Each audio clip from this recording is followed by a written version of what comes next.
Thank, thank Howard for the invitation.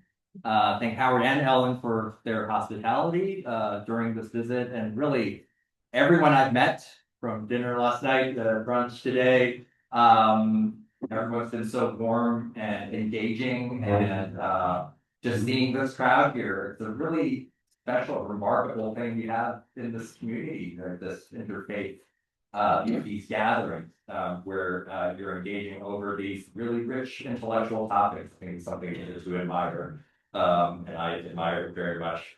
So it's good to be with you. So perhaps it's due to the prominent place that the Bible still occupies in our culture today, but it's not often remarked that ancient Israel was a relatively insignificant nation during its history. That is, the texts of the Bible did not arise out of a context of cultural superiority. By contrast, the pre-exilic kingdoms of Israel and Judah, even at their peak, were minor compared to the civilizations that developed in Mesopotamia, Egypt, and Anatolia. Politically, militarily, and culturally, the ancient Israelites cannot be said to have had a major contemporary impact on their surrounding peoples. But what ancient Israel lacked in political influence, it more than made up for in its conception of a communal identity before God, a view embodied in the books we now call the Hebrew Bible, Tanakh, or Old Testament. As the scholars Cyrus Gordon and Gary Rensburg have observed, quote, Israel's genius in religion, ethics, literature, and historiography gave it an importance out of all proportion to its small population and land. End quote. Herein lay the genius of the biblical writers. Despite their relatively marginal status in the ancient world, the writers of the Hebrew scriptures were nonetheless able to articulate a religious conception, a vision of history and reality that had real staying power, transcending its origins in the literary tradition of one specific ancient Near Eastern people, and subsequently taking its place among the primary shaping factors in our civilization today. Now, the 7-day creation story of Genesis chapter 1 serves, I think, as an interesting case of this dynamic at work. Since the 19th century, it has been known that the account of primeval history in the early part of Genesis, this is Genesis chapters 1 through 11, the early chapters, think stories like Adam and Eve, Noah and the flood, the Tower of Babel, and so forth. It's been recognized since the 19th century that these chapters do not represent the only account of cosmic origins from the ancient world. For it was around this time when more extensive archaeological excavations were being conducted in the Middle East that scholars began discovering other ancient creation and origin accounts coming out of Mesopotamia and Egypt. These were stories or descriptions which not only showed striking similarities to the biblical text, but which were also older than the Bible, at least in most, if not all cases. For Jews and Christians, both then and now, this has sometimes been viewed as problematic because the authority of the Bible was and is thought to derive from its status as unique revelation from God, if you will. If the creation in Genesis 1 is, in fact, just one among many similar ancient creation accounts, how can we justifiably assert its value or truth over the others? However, if we recognize that Genesis 1, as with really the rest of the Bible, that Genesis 1 came out of a cultural matrix characterized by competing and coexisting ideologies and worldviews, the presence of other creation stories does not have to be seen as an intellectual obstacle, but it can in fact provide new perspectives for interpretation. For in light of these other texts, it appears that what we have in Genesis 1 is not merely another independent account of creation, but a deliberate retelling of the story of creation in a mode characteristic of other ancient Near Eastern accounts, but from a distinctively Israelite perspective. While Genesis 1 shares with these other stories a common set of symbols a common language for talking about origins, the biblical account presents an entirely different conceptions by means of those symbols, showing a conscious awareness of alternative ideas, but asserting particular claims over against them. In short, Genesis 1, I would argue, was the Israelite answer to the competing creation worldviews of its time. So what I want to do today is to examine Genesis chapter 1, the 7-day creation story that most of us have some familiarity with this interpretive framework in mind, highlighting 3 points of worldview that emerge from the story in light of its ancient Near Eastern background. My contention is that by looking at Genesis 1 this way, we come closer to the actual meaning, the truth claims, if you will, of the text. Claims rooted in a particular conception of the world. And in the context of this brief presentation, I'll only be able to sketch the outlines of such an approach in broad strokes, but I nonetheless offer these observations in the hope that they would prompt further reflection on this powerful and captivating text. So, starting with the first point. So these are points that I see as emerging distinctively in Genesis 1. So the first point is that we can observe in Genesis 1 is that the Israelite God, referred to in the story, the Hebrew word is Elohim, the word for God in Hebrew, that the Israelite God is the singular and supreme creator, the sole force behind creation. This point is not to be taken for granted. In contrast to other ancient Near Eastern creation accounts, particularly from Mesopotamia, in which the world is perceived as coming into existence through a clash of competing gods and forces, the notion of conflict is almost entirely absent from the biblical description. Neither does the biblical text in Genesis speak of a world that is self-generating, as described in Egyptian texts, such as the Egyptian pyramid texts, which speak of creation via the metaphor of a spontaneously emerging hill, a hill emerging out of the marsh. Right, that's sort of one of these rich metaphors in Egyptian creation accounts. In the biblical view, behind creation is a creator with capital C, right? Personal, supreme, and in control from beginning to end. In particular, Genesis 1 portrays creation as being brought into existence solely by the power of this creator's spoken word. Genesis 1:3. Then God said, first statement of God, right, in the Bible, then God said, let there be light, and there was light. That is, creation was accomplished by this creator's initiative, by his decision alone. There were no other authorities that God needed to consult, no other forces that had to be contended with. Whatever hints there might have been to potentially inimical forces are quite subdued. And even such hints can be viewed as deliberate attempts to relativize these other mythological powers. So, for instance, one verse before, Genesis 1:2, we read, and darkness covered the face of the deep, while a wind from God, or spirit of God, swept over the face of the water. So the different translations render that phrase differently, wind and spirit, but the same word in Hebrew.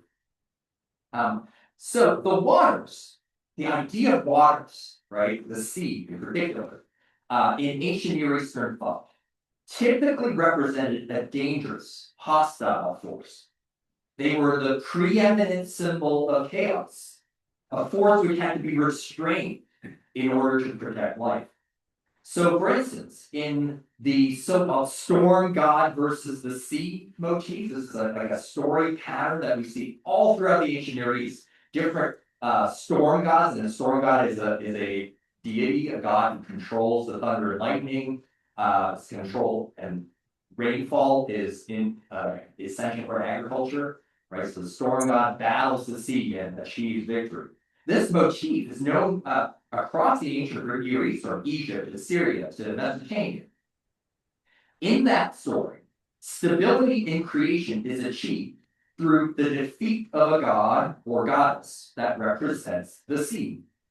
Now, a couple of examples of this, the very famous examples. One is the Babylonian creation epic, or Enuma Elish. In that story, you have a god named Marduk, who is the patron god of the famous city of Babylon. So the god of Babylon is sort of the storm god in the scenario. And in that story, Marduk defeats the primordial goddess Tiamat, which represents the salt waters of the sea. And also, Marduk defeats Tiamat, and from her defeated carcass forms the heavens of the earth. It's quite graphic, actually. Now, another expression of this idea comes from the Ugaritic Baal cycle. Ugarit, where this text comes from, is a city, an ancient city that is located what is today the Mediterranean coast of Syria. And in the Ugaritic Baal cycle, this late Bronze Age text, you have a different storm god named Baal or Baal. This is basically the same Baal you would read in the Bible. The storm god, the Canaanite storm god. It's the same name. That god defeats, in that case, it's a male god of the sea named Yam. If you know Hebrew, Yam means sea, so it's all interconnected, right? Different versions of the same story recur over and over again. And in this story, the defeat of this god of the sea is a prerequisite for Baal achieving supremacy in the pantheon and thus lending stability to the cosmos. So in contrast to these stories, in Genesis 1, the waters are present but inert and tame. The wind or spirit of God hovers above with implicit authority over them, right? Ready to set creation in motion. The waters are not personified as they are in the Mesopotamian or Ugaritic accounts, but instead are simply a passive feature of the cosmos into which the Israelite God brings creative order. Even the Mesopotamian goddess Tiamat actually has an echo in the Genesis story. I think I skipped the slide here. I was going to show this. This is a stele from Ugaritic showing the storm god. This is just an aside. Here's the human king, by the way. See the side of the god relative to the king. And here's the sea, because he's supreme, he stands above the sea, the waters of the sea below. So I want to get at the echo of Tiamat. In Hebrew, right, the word for deep is the word tahom, which is actually connected etymologically to the Akkadian word Tiamat. So tahom, Tiamat, they basically from the same root. And so you have this echo, right? Even reading the biblical story in Hebrew, it's almost as if you knew the Mesopotamian story, you would see, okay, well, that's the connection to Tiamat, but it's not the same as Tiamat because Tiamat is the force to be fought and defeated. Here, the deep is just there and it's already tame, and there's no threat, right, to the creator God. Tehom in this story is simply a passive, inert element of the universe, not the goddess with which one does battle. Similarly, later in the chapter, Genesis 1:21, we read, God created the great sea monsters. Just a little, snippet and it's sort of, you can almost miss it if you're reading the story quickly. It's sort of passing these sea monsters. This is a veiled reference to a sea monster or dragon that is again found in other mythological traditions from the ancient Near East. Again, almost a direct parallel to Ugaritic literature, right? The word for sea monsters is taninim in Hebrew, and the im is the plural, so tanim, singular, taninim, sea monsters. There's a Ugaritic word, tnn. Ugaritic doesn't write vowels, so probably tanim as well. But in Ugaritic, this term denotes a sea serpent of some kind, that was aligned with Yam, right? So Yam and Tanin are kind of these powers that together confront Baal, right? So it kind of, with that mythological background, the Genesis story kind of is situated, has that mythological background in mind. It may be speaking to people that knew these other stories, but it's relativizing, making them in the Israelite conception, they're not significant. They're not powers that you have to defeat or confront. It's just another creature, right, in the story. Just to offer some additional illustration of this, this is some of the fun part, right? So I talked about the storm god versus the sea. So just showing some iconography from different parts of the ancient Near East. Mari is the site on the Euphrates River, kind of western Mesopotamia, edge of Mesopotamia, or the border between Syria and Mesopotamia. You'll notice here that you have this warrior deity.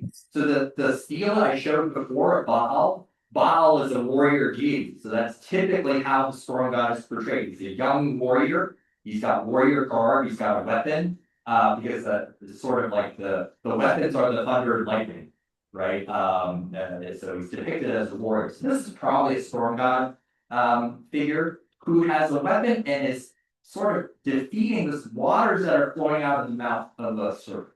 That's kind of an interesting idea. Maybe an even more direct example.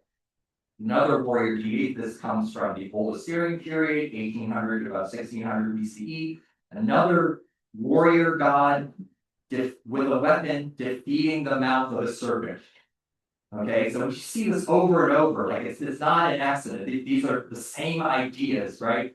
Another one. See this snake, and here the weapon sprouts flowers or something, because again, this fertility, Baal or the storm god is associated with fertility because rainfall brings fertility. So this storm god is defeating this serpent. Just one more here. I could just go on and show tons and tons of these slides. So my point is, we're not talking about an obscure idea. This is real and widespread cultural idea, motif that you see over and over again. Now, returning to the biblical account, the point, to reiterate my point, the tiny, the sea monsters in Genesis are just creatures among other creatures that God creates, not an imposing cosmic foe to be defeated. All of this reinforces the supremacy of the God of Israel. The biblical God of creation is not in a struggle for mastery. This God is simply sovereign and brings forth the creation by means of an authoritative word. So that's the first point, Israel's God as a supreme creator. Let's move on to the second point.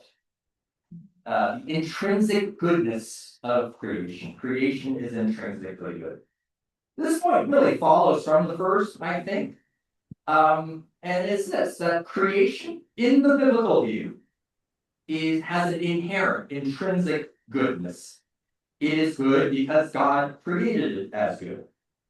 In Genesis 1, verse 4, we read, God saw that the light was good. That's the first thing that's created, right? And God separated the light from the darkness.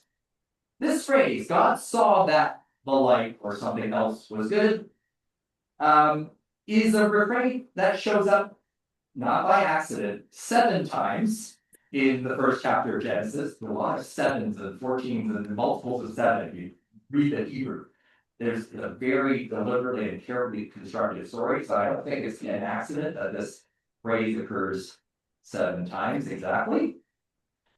These are all the verses. And the 7th time, very, right? So it culminates in the declaration. It's sort of like the last, it's like to underscore the final point. Good, good, good, good, good, good, very good. Tov me'od in Hebrew. This concept of the goodness of creation, though it might sound obvious to us, is not to be taken for granted, especially in the context of the creation stories of Israel's neighbors. In views, again, coming out of Mesopotamia in particular, there is a conspicuous absence of the kind of stability that an objectively good creation provides.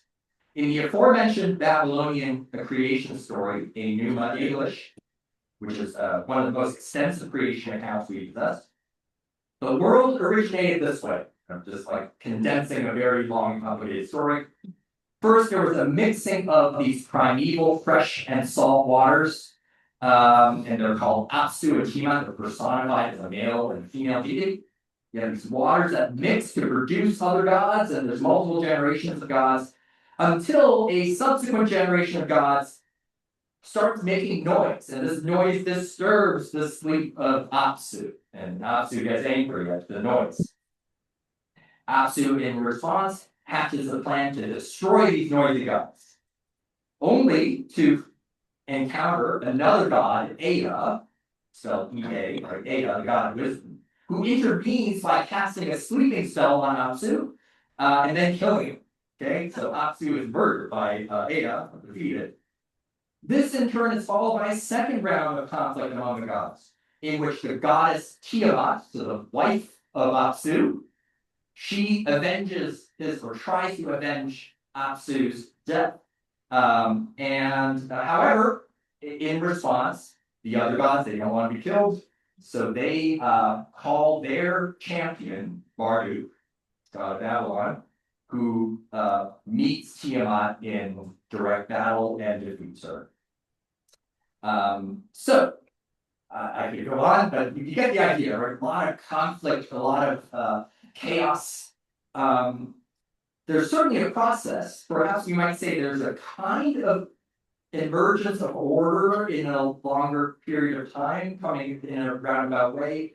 But it's the idea of a good and stable creation is not really that present in the story. I have a long quote here, but I think it's worth reading. Nahum Sarna was one of the great biblical scholars of the 20th century, and he described it this way. The nature of the Mesopotamian gods could give no feeling of certainty and security in the cosmos. Man always found himself, writing in the mid-20th century, confronted by the tremendous forces of nature. And nature, especially in Mesopotamia, showed itself to be cruel, indiscriminate, unpredictable. Since the gods were immanent in nature, they too shared these same harsh attributes. To aggravate the situation still further, there was always that inscrutable primordial power beyond the realm of the gods to which man and God were both subject. Evil, then, was a permanent necessity, and there was nothing essentially good in the pagan universe. In contrast to this view, this understanding, the book of Genesis, Genesis chapter 1, presents a God who calls the creation good, declares it good 7 times. On the one hand, this is a God who is not indifferent to valuation and judgment. The God who discriminates, separates light from darkness, land from sea, and so forth. It is part of the judgment and discrimination, making distinctions between things.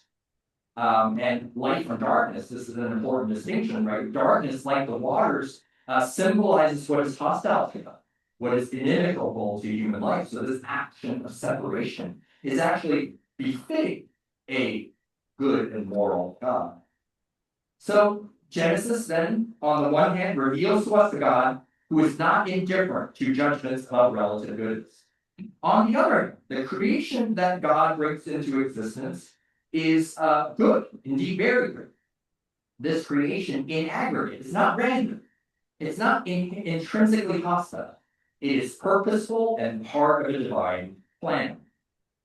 To borrow a term, maybe a little anachronistically from modern scientific discourse, the universe is fine-tuned, right? Suitable for life. For Israel's neighbors, such a view was not by any means a given. But the idea of good creation lies at the heart of the biblical understanding. So that's the second point. Creation is intrinsically good. Let me move on to the third point. This point it is actually 2 points in one. It might take a little bit more unpacking, but I think it will be worth the effort. This third point, the heavens and the earth are God's temple, and human beings are God's image. This, as I say, requires some elaboration. The connection between creation and temple is found throughout ancient Near Eastern thought.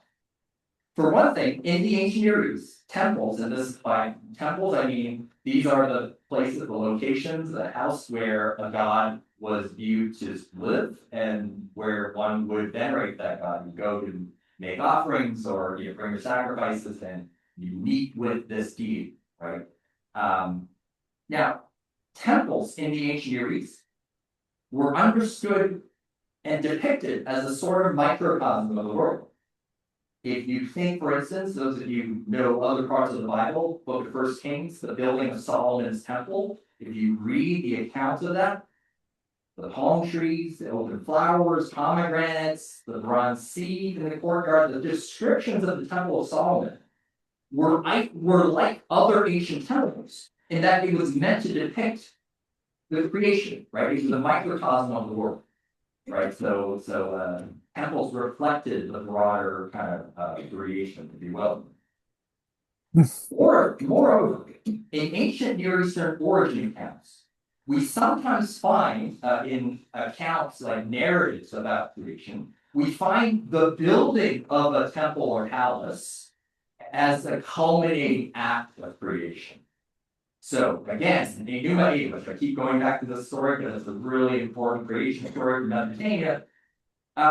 After god Marduk defeats Tiamat, later on in the story, near the end of the story, Marduk creates humans, and then these humans are created as servants to the gods, and then Marduk subsequently builds himself a temple. And the temple is actually the actual temple of Babylon called the Asaniola. That's the name of the temple of Marduk in Babylon. So in the story, Marduk builds his own temple. It's basically his own home, right? House, temple, palace, these are all the same words, right? So the palace is just the king's house, and the temple is the god's house, right? Everyone has a house. So that's really what a temple is.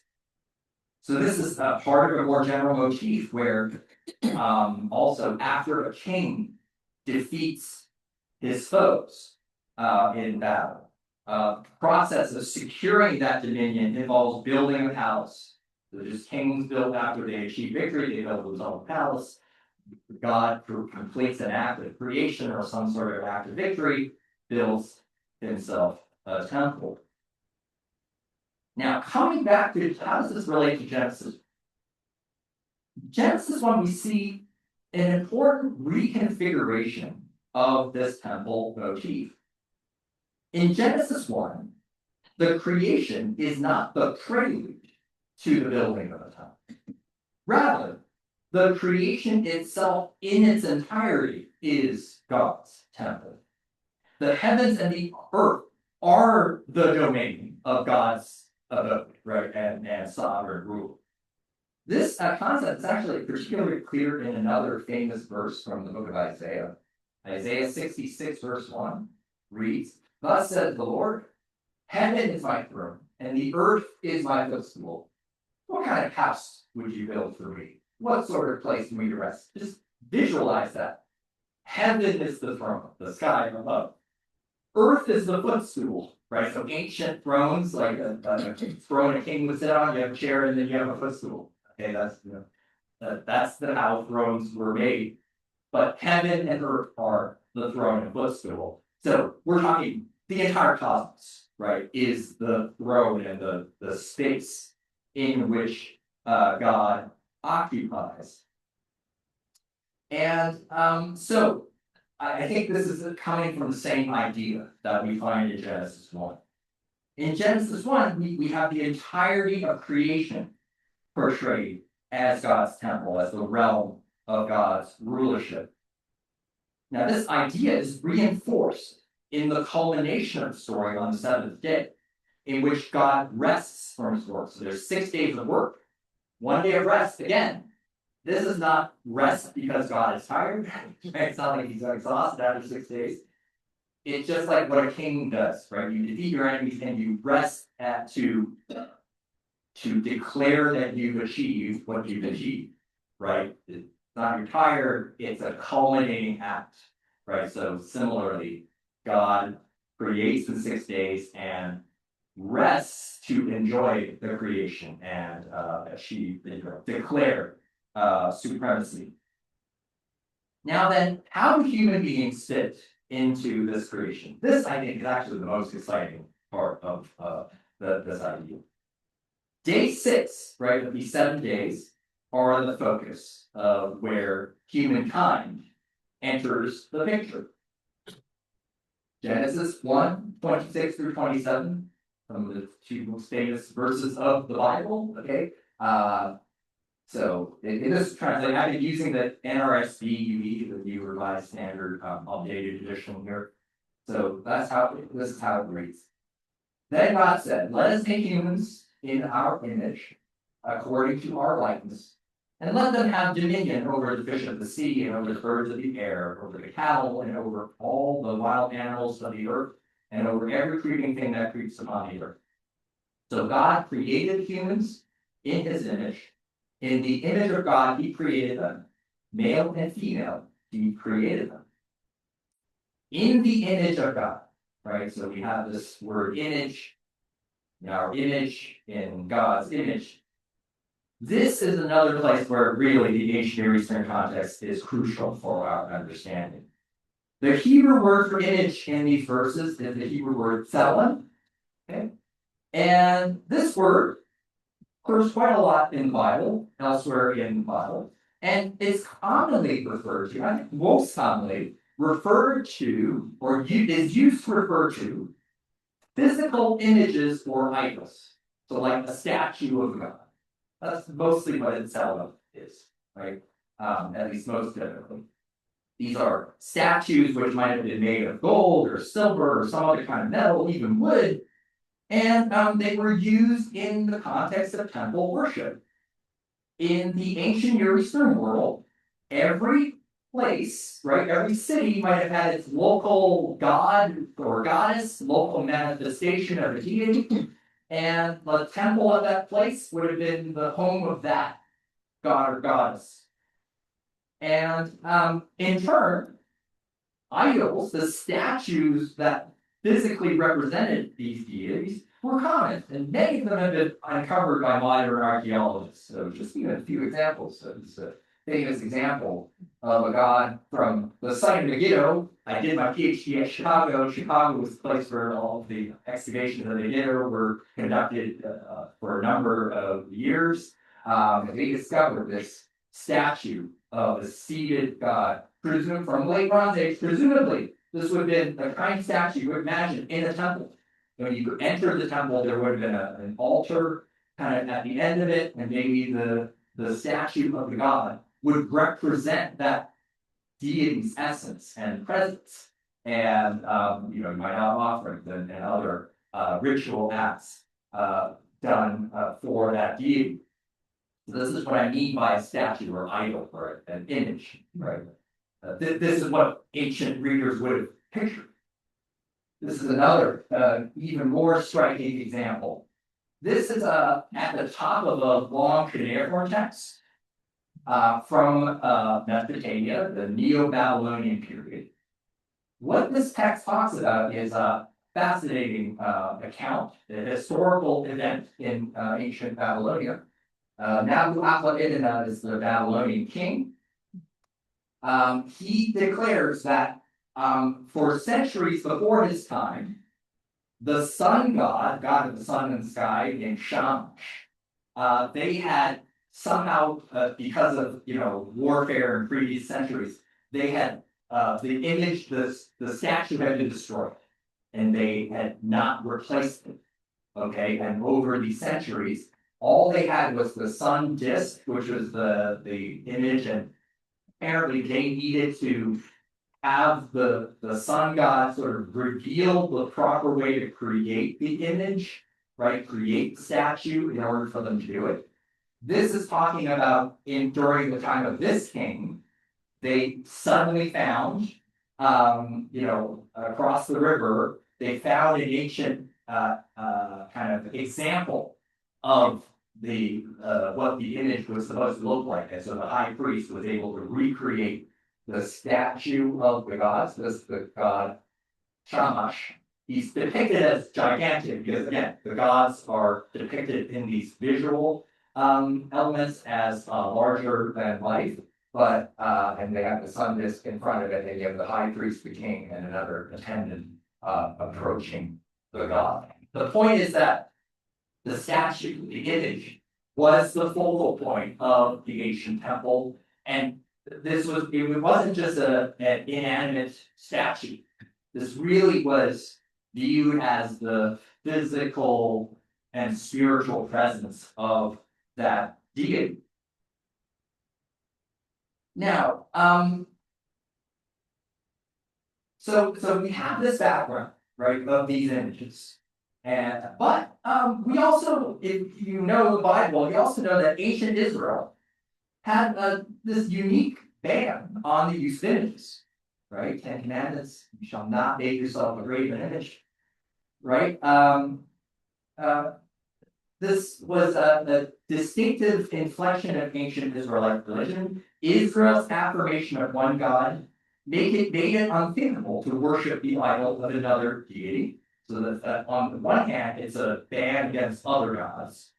So obviously, you're not supposed to bow down to the image of some other god other than Israel's God. But even for Israel's God, right? Even for the God of Israel, you're not to make an image, right? So this is what I see as 10 Commandments. You shall not make for yourself an idol, whether in the form of anything as in heaven above, or is on the earth beneath, or is the water under the earth. I think this applies not only to other gods, but to Israel's God as well.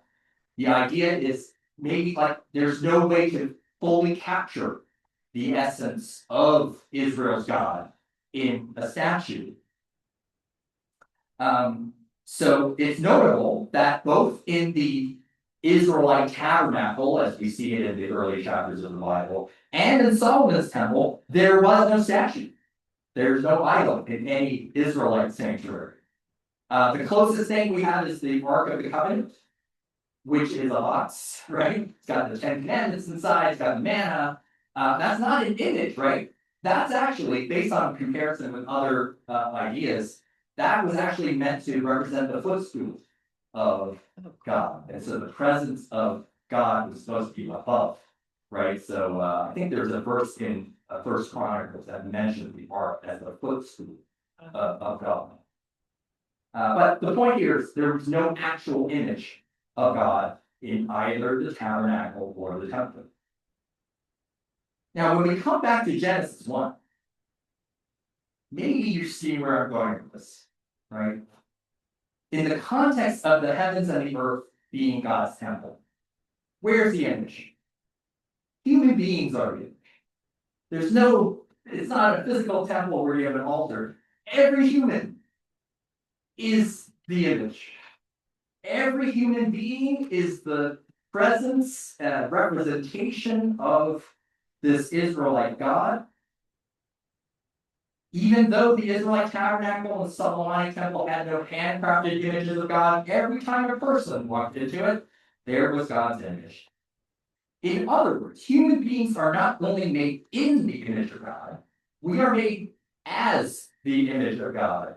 This is more of a fine grammatical point. I might argue with Hebrew grammarians. I can make a case, I won't do it now, that the translation "in his image," you could just as well translate it as his image. I think that's a valid translation. I'm pretty confident about that. That can make a strong case about it. Prepositions are notoriously difficult to translate anyway. To put it another way, this phrasing, right, creation in the image of God, or as the image of God, this isn't so much about the manner of creation as about the function of the human being in the world. Right? It's best to understand these statements in Genesis 1:26 to 27 as meaning that human beings are fashioned in order to function as God's image in the world. As an important footnote to this, notice we have male and female. He created them. It's not just in any one individual human.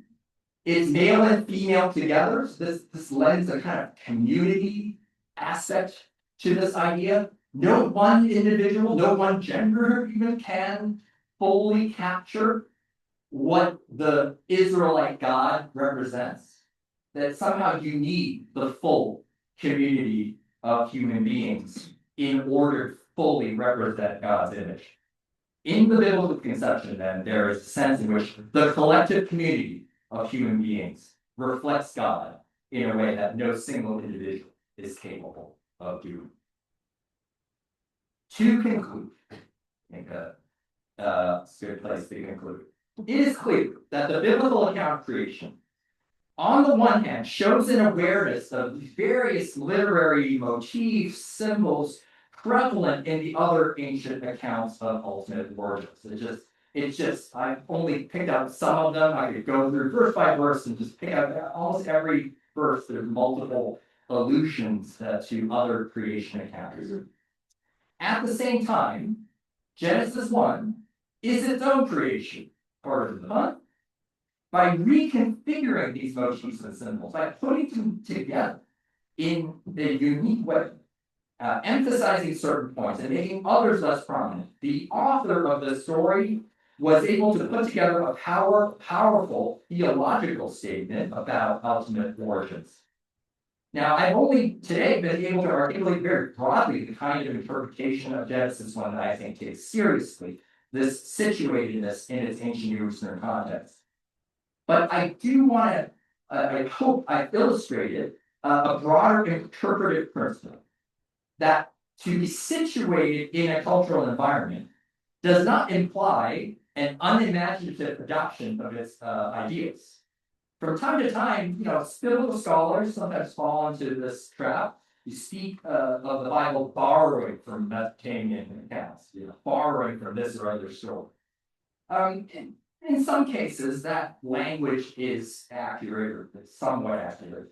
But I think to use borrowing as a default understanding of this dynamic relationship fails to do justice to the creativity and brilliance of the writers of the biblical texts. What we find in the Bible in general, and in Genesis 1 in particular, is literary sophistication of the highest order, evidence at times of a conscious reshaping of pre-existing cultural ideas for distinctively Israelite theological purposes. And we would do well to attend to this aspect of the biblical text in our attempt to discern its message. Thank you.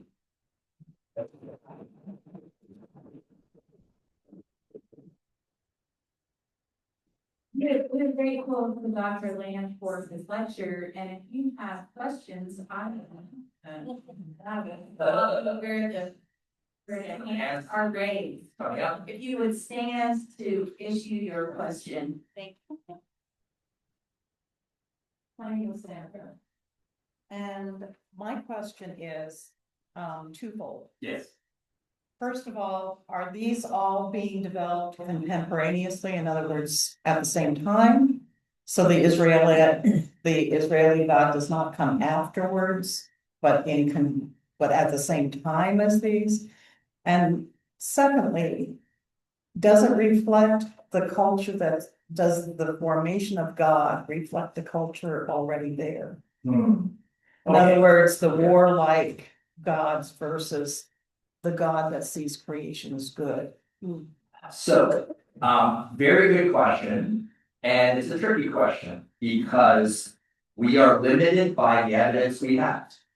So our evidence is spotty. So we have a Mesopotamian story here. We have a Ugaritic story there. It's just accidents of discovery. We wish we had connected accounts, every 50 years, like all these things. So we just have what we have. The Ugaritic model cycle comes from around 1200 BCE, the Mediterranean coast of Syria. Enuma Elish probably comes from, scholars debate, let's say 1500 BC, maybe a bit later in Babylon.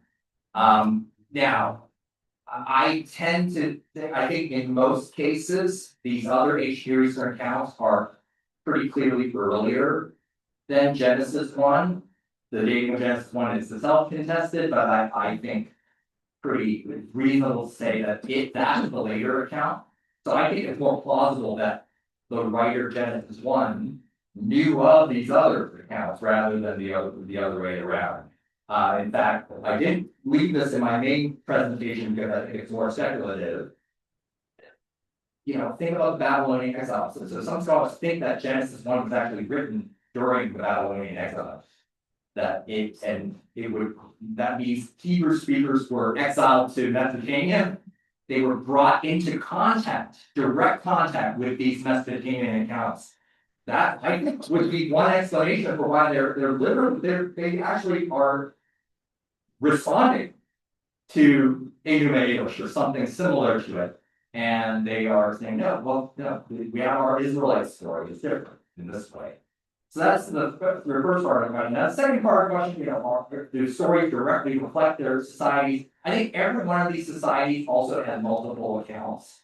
So it would be hard to make that one-to-one correlation. There may be some correlation, but I think that's a more complicated question that we would need to say, look at all the Mesopotamian creation accounts to maybe give a firm answer. Thank you. Yes. I really appreciate your concluding assertion of the role of humans. That's quite a responsibility on this, right? It speaks to enormous responsibility. It's not about exploiting creation. Right. It's about representing it, right, and being God's presence in it. So my question to you is there an analogous role? So the other religions you study, the image of God is a graven image. Yes. So what is the analogous role of the humans? So that's a good question. I mean, I hinted at a little bit of it. Humans don't necessarily have a very exalted place in these other. Very often they're just an afterthought sometimes. So it's different story to story. But there are multiple Mesopotamian accounts where humans are created because the gods are tired of doing the hard labor and they need some other. So that I'm gonna be perfectly honest about that's how it's described. The gods in Mesopotamia seem to be really disturbed by noise. That's also really common. So when humans, this is other accounts that I didn't talk about, the Semitic, which is another origin story from Mesopotamia. Humans are created to alleviate the gods from hard labor, but then when humans start to multiply, overpopulation, they make noise, and the gods are disturbed by the noise, and they try to destroy them. That's how the Mesopotamian flood begins, right? It's a population control measure. It's quite remarkable, and there's resonances with modern, views of climate and population and so forth. It's really fascinating. Hi, my name is Greg. I get a little confused because for years I've heard critics, both Judaism and Christianity argue that stories like the Gilgamesh myth, as they call it, predates by quite a substantial amount, and therefore the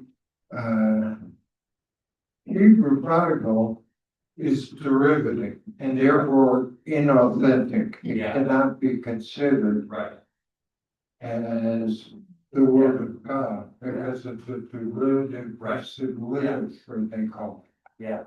So how would you argue? So my respond. Right. So I would affirm the first claim and deny the second claim. So one is a claim, just a chronological claim, right? I mean, we have stories about Gilgamesh going to the Sumerian, 2000 BC. There are stories about a king named Gilgamesh, and the later Gilgamesh, I think, is a later recombination editing of those stories. I mentioned the dates of why I think Enuma Elish, the Ugaritic cycle. These stories, I think, are just archaeologically, demonstrably earlier than I think the writing of the Hebrew texts. But whether that means that it invalidates later texts, I mean, do all earlier texts invalidate all later texts? Just because a later text knows about an earlier text, does that mean that it? So I would challenge the idea that just because the text is later, that it's derivative. Because I don't think that there is a logical consistency to that claim. You can have later texts, again, they know about these earlier ideas, but you can have creativity in a later period that then is makes a distinctive point, right? And what I think I tried to demonstrate here is that there are unique points that Genesis 1 is trying to make that aren't true. You might know about some of the same symbols, it knows about waters, it knows about these other things, and it's deliberately saying, you know what, there's a different way of thinking about it. Creation is actually a different sort of situation. That would be my response.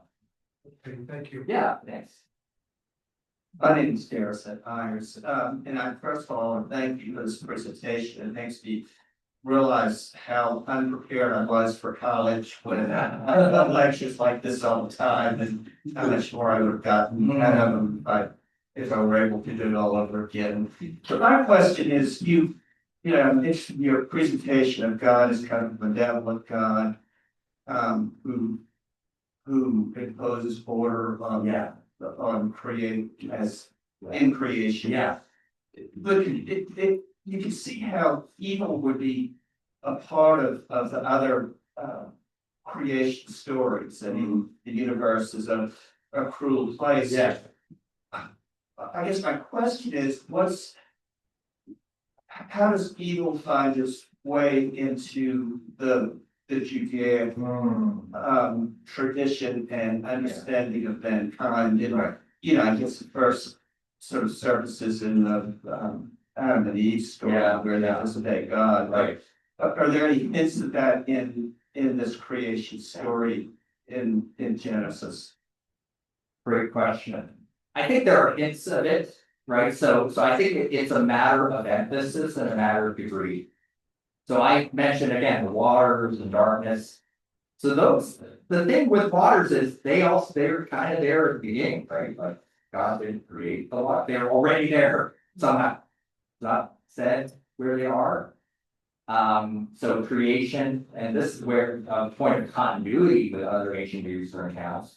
Creation is less an idea of creating out of nothing, but and that's a later Christian theological concept, which is a way of reading the text. But I think the text by itself, at least in the first instance, is more of taking raw materials that exist and then ordering them, right? Order out of chaos. Now, the waters are changed, but they still exist. Darkness is there, it's separated from the light, but it does not eliminate, right?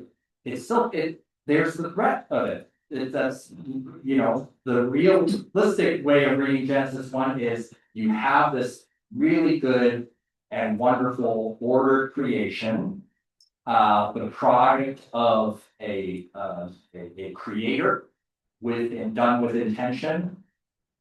But you have these forces that are kind of in the background, maybe given certain circumstances, they could reassert themselves. That may be kind of what happens in later chapters. And certainly the Bible is not unrealistic about the presence of evil in the world. So I think it's a matter of emphasis. It's not that it's all eliminated, there's nothing bad anymore. That's also not what Genesis want to say. It's sort of affirming this overall structure in which good is absolutely possible and can be affirmed.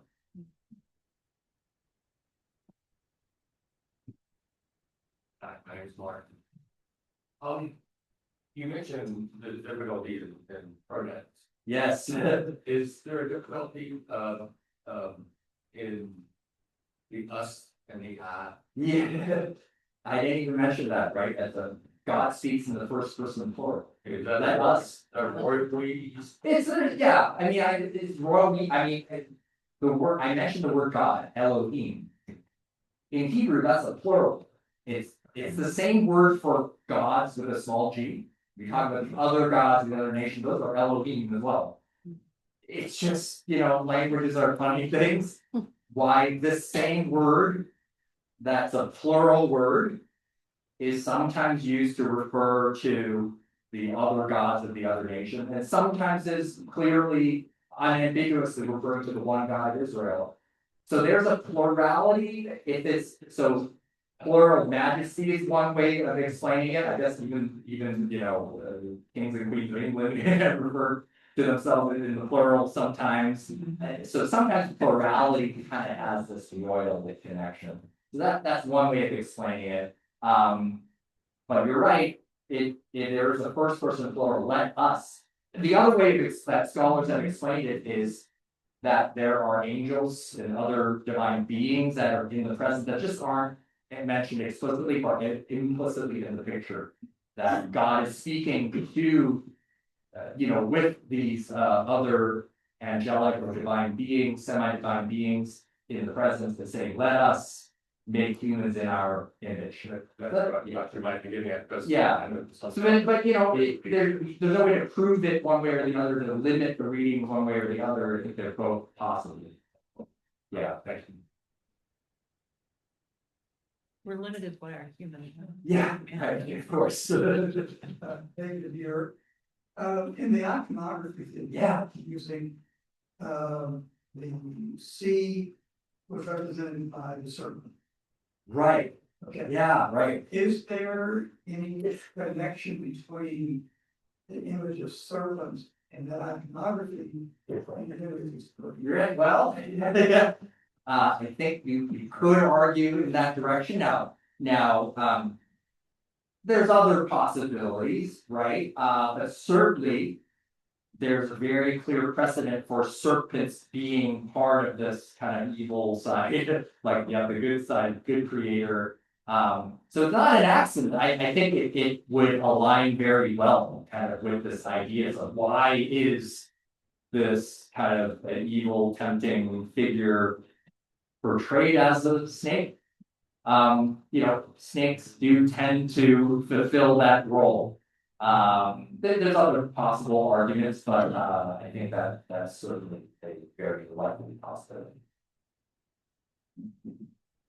Robin Benton, you mentioned, the writer addressed his own theological purposes. Right.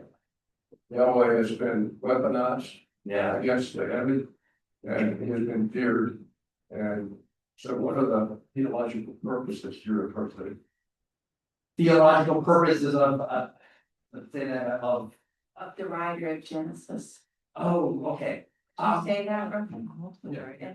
Yeah, so the theological purposes, I mean, I would bring it back to the possible situatedness of the story of the Babylonian exile. I think in a world of competing ideologies, right? In a world where you have Marduk as the creator god, and maybe other gods. What, like, the writer of Genesis is making claims about Israel's God, Elohim, Adonai, and what is the distinctive way of viewing God and creation given this particular God? That's mostly what I was referring to as a distinct theological position of the author. Yes. Did you have a class of scribes who sat down together to write paragraph or a book or both? Because as a professor at Emory, Jacob, Wright. who talks about the scribe class who wrote whoever they were. Yes. I mean, I think we almost by default assume it's scribes.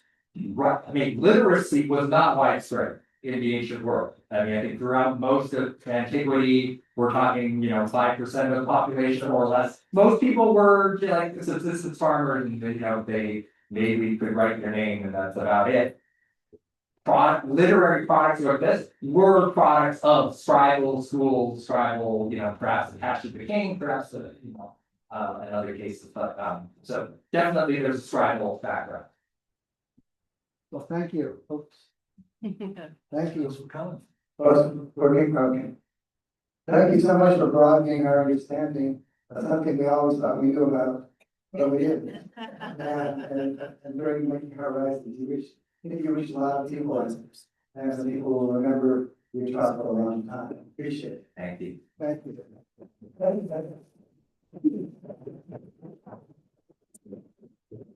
Remember, I want a copy of our flyer, frame. I will display it proudly. I love you. Thank you. And we still have to come in, you want to stick around, maybe want to ask the best around, she will say goodbye. Yeah, over refreshments, we can chat more.